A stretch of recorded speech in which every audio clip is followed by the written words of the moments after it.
नमस्कार दर्शकों, मैं हूं एनएस राजपूत। आपके अपने लोकप्रिय चैनल में आपका स्वागत है। तो दर्शकों, अभी हमारी टीम मौजूद है राजस्थान के पाली जिले के सतलोक आश्रम सोजत में। तो यहाँ पर हम आए हैं, तो यहाँ हमें एक संत रामपाल जी महाराज जी की शिष्या मिली है। तो हम इनसे जानेंगे, क्योंकि ये संत रामपाल जी महाराज जी के नाम के पीछे जगत गुरु लगाते, तो जगत गुरु कैसे हो गए, कौन है जगत गुरु, गुरु और जगत गुरु में क्या अंतर है, अभी इनसे जुड़कर जानेंगे। नमस्कार बहन जी। सर साहिब जी, क्या नाम है आपका? मेरा नाम कौशल्या दासी है। कहाँ से हो आप? जोधपुर नागौरी गेट से। क्या नाम है आपके गुरु जी का? मेरे गुरुजी का नाम है तत्वदर्शी संत रामपाल जी महाराज।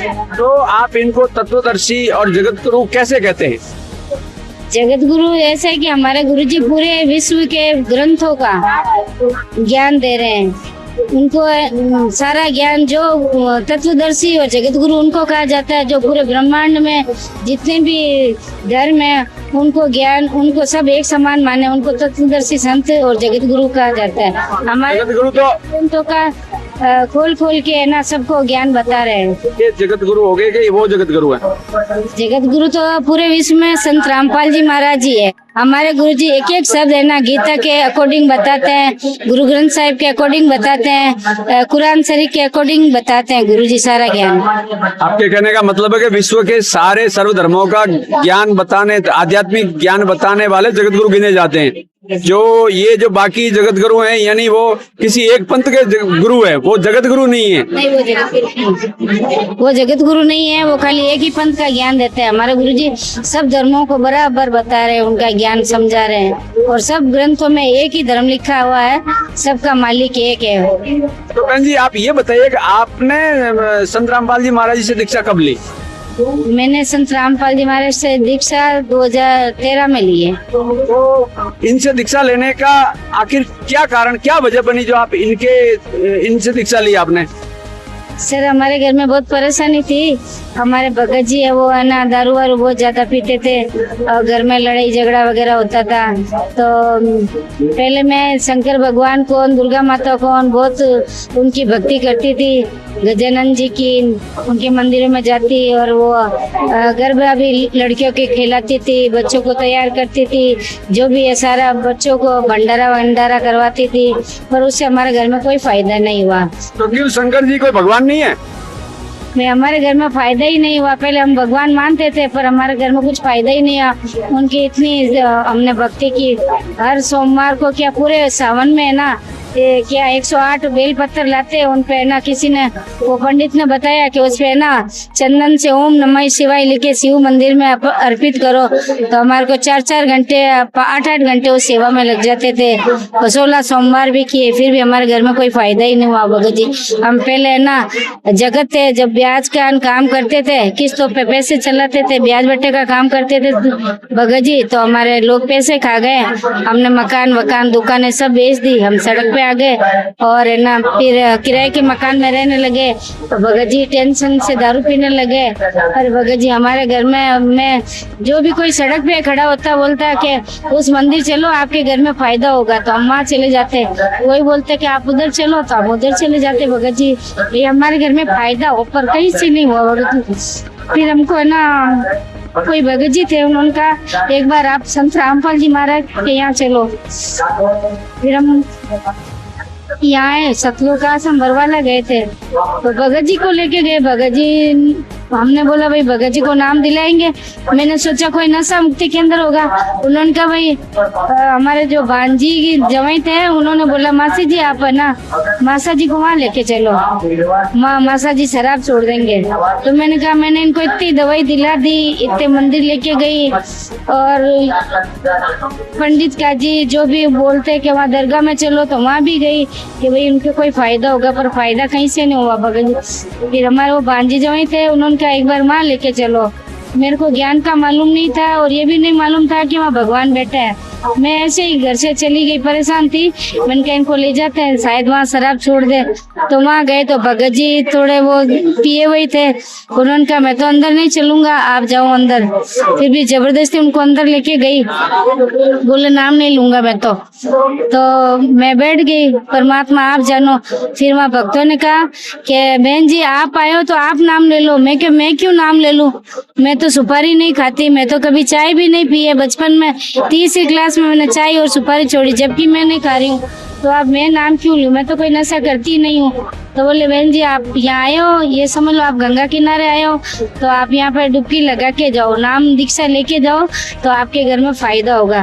तो मेरे को ज्ञान का तो मालूम नहीं था, भगवान का ही मालूम नहीं था। मैंने ऐसे ही नाम दीक्षा ले ली कि भाई मेरे ऐसे पैसे का उतार चढ़ाव हो रखा है, मकान बिक रखा है, तो परमात्मा अगर आप सच्चे हो तो मैं 12 महीना आपकी भक्ति करूंगी। मन में ऐसे सोचा कि नाम ले लेती हूँ, 12 महीना भक्ति कर लूंगी, उसके बाद में मैं अगर मेरा कुछ फायदा नहीं हुआ तो मैं तो छोड़ दूंगी। हाँ भगत जी, फिर हमने वहाँ से नाम दीक्षा ली। तो भगत जी ने बोला आप नाम दीक्षा ले रहे हो तो आपको हाथ में जो भी मोड़ी बंधी हुई है वो काटनी पड़ेगी। मैंने कहा भाई ये तो 16 सोमवार की है, 5 तो मैंने कर लिए, 9 मेरे बाकी हुए, तो अभी मैं काट दूंगी। तो मेरा तो वैसे ही मन डामाडोल था, मैंने कहा कुछ उल्टा सीधा नहीं हो जाए। तो कहा नहीं, अब ये आपके भगवान मिल गए, ये साक्षात भगवान है, आप है ना, बस आपकी यही भगवान है, इन्हीं का आप जो भगवान दे रहे हैं मंत्र जाप करना, उससे आपके घर में सब कुछ फायदा होगा। ऐसे करके मैंने नाम ले लिया। मेरे को ना मालूम था ये भगवान है कि इस भक्ति से इतना फायदा होता है। ऐसे करके मैंने नाम ले लिया।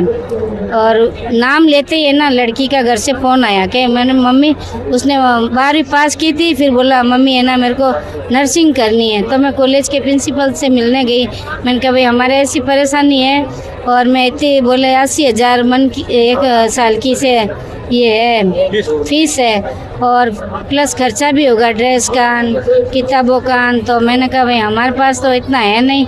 मैंने बोला प्रिंसिपल से मैं मिलना चाहती हूँ। प्रिंसिपल ने बोला कि आप है ना ऐसे करो, हम आपको 4 टुकड़ों में आप मेरे को फीस दे सकते हो, पर फीस तो हम लेंगे 10-20 हज़ार कम कर लेंगे और 4 टुकड़ों में आपको देनी पड़ेगी।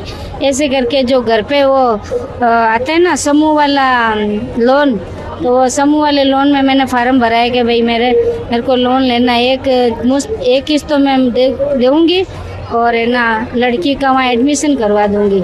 ऐसे करके फिर घर में वो हम चले गए बरवाला। वहाँ पे लड़की का फ़ोन आया कि मम्मी मेरे सहेली ने ना जो सरकारी फार्म भरा था ना उसमें मेरा सिलेक्शन हो गया, अब आपको फीस नहीं भरनी है। ऐसे करके मालिक ने फिर तो जैसे कोई अपन घर में मीटर लाते हैं तो अपना पंखा चलता है, फ्रिज चलता है, वैसे है ना वहाँ ही मेरे को बैठे बैठे 2-3 खबरें अच्छी मिल गई। तब मैंने कहा मैं सही जगह आई हूँ, मेरे मन में शांति हो गई।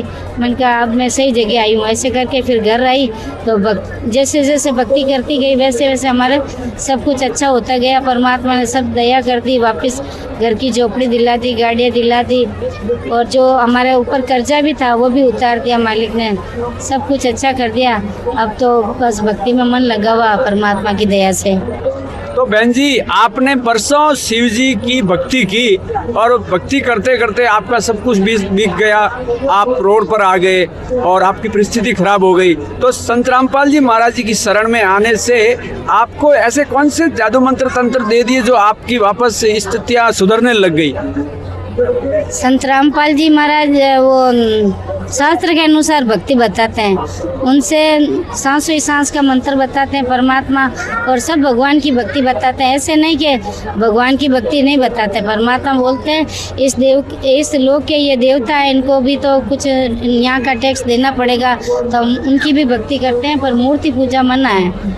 तो ऐसे हमारे तो भक्ति करके बहुत ही फायदा हुआ। पहले मेरे खुद में काली माता की सवारी आती थी और मंदिर में बैठती थी, लाइनें लगती थी पूछ कराने के लिए कि बहन जी हमारे घर में ऐसा है ऐसा है। बोले हमारा तो फायदा हो गया, आप चलो आपको है ना मनपसंद ड्रेस दिला हुआ है, आपको श्रृंगार दिला हुआ है। कल माता जी आप में आए थे तो ऐसे बोला था, तो हमारे घर में वो चीज़ सही हो गई। मैंने कहा मेरे घर में तो सामान भी नहीं है रसोई का, और है ना मैं ड्रेस पहन के क्या करूँगी, मेरे पास ड्रेस की तो कमी है नहीं। तो ऐसे फिर माता जी आती थी तो भी हमारा कुछ फ़ायदा नहीं हुआ। जब से हमने नाम लिया तो माता जी तो अपना आप ही आनी बंद हो गई। तो बहन जी अभी संत रामपाल जी महाराज जी हैं जो समाज के जो जैसे ब्याह शादी में जो मनोरंजन वगैरह होते हैं उनके बारे में सख्त मना बोल देते हैं, तो फिर बिरादरी के साथ आप कैसे रह सकते हो? क्योंकि बिरादरी वालों को तो वो आडंबर चाहिए, तो वो क्या आप जो रीति रिवाज मनोरंजन नाच गाना वो अगर आप नहीं करते तो आपकी बिरादरी के साथ कैसे पड़ती है? भगत जी पहले हम जगत में थे तो बहुत ही हम गीत भी गाते थे और शादी ब्याह में नाचना कूदना भी होता था, पर है ना अब जैसे भक्ति करते हैं ना तो मन अपना आप दूर होता जाता है उनसे। और हमारे परिवार वाले हैं जो हमारे पियर में भी बहुत लोग हैं, 500 लोग हैं, ससुराल में भी 500 लोग हैं, वो हमारे दुख दर्द देखा तो वो बोलते हैं भाई आप भक्ति करो, आपके अच्छा हो रहा है, आपके बहुत अच्छा हो रहा है तो आप भक्ति करो। मेरे को कोई परेशान नहीं करता भगत जी। तो बहन जी, जो भी आपको जो श्रद्धालु तक देख रहे हैं, जो जनता देख रही है हमारे चैनल के माध्यम से, तो आप उनको क्या सीख देना चाहोगे, आप उनको क्या संदेश दोगे? मेरा तो कहना यही है भगत जी के पूरे संसार में सद्भक्ति संत रामपाल जी के चरणों में और कहीं नहीं है, वापिस 84 में नहीं आना पड़ेगा इस भक्ति से। धन्यवाद बहन जी। सत साहिब जी। तो दर्शकों, आपने देखा जो एक देवताओं की भक्ति करते करते बहन जी बहुत दुखी थी और सब कुछ इनका बिक गया था, और संत रामपाल जी महाराज जी की शरण में आने के बाद में इनको वापस वो यथावत सुख मिल गए जो मिलने चाहिए थे, और अब शांति से जीवन यापन कर रहे हैं। तो ऐसे ही नए नए वीडियोज के लिए बने रहिए हमारे साथ। कैमरामैन अनिल, मैं NS राजपूत, धन्यवाद।